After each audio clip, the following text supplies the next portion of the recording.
L'assessore alla polizia locale di Agrigento, Gabriella Battaglia, dopo il clamore suscitato dai divieti per i mezzi a due ruote di circolare in diverse vie cittadine, aveva criticato il modus operandi degli uffici comunali.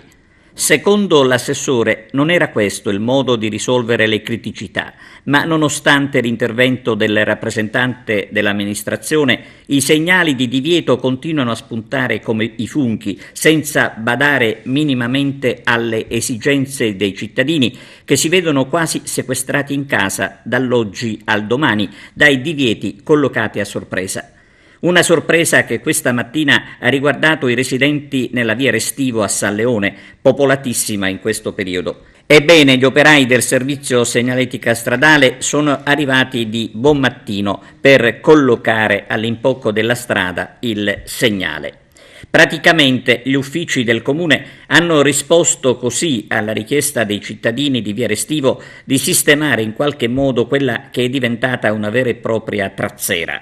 Un modo semplice di risolvere i problemi senza costi per mettersi la coscienza a posto.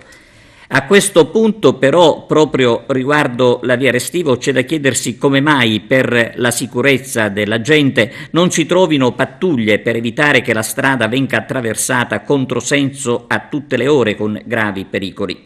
Il problema era stato segnalato alla polizia municipale, ma ovviamente senza esito. E sempre a proposito della via Restivo, provocatoriamente la gente sostiene che sarebbe il caso di chiuderla anche ai pedoni, visto che camminare da quelle parti costituisce un attentato all'incolumità per i troppi avvallamenti. Forse è il caso di pensare con serietà alle questioni che riguardano la sicurezza dei cittadini. L'amministrazione comunale dimostri di saper finalmente dare il giusto indirizzo politico ai dirigenti, evitando che l'anarchia diventi una regola amministrativa.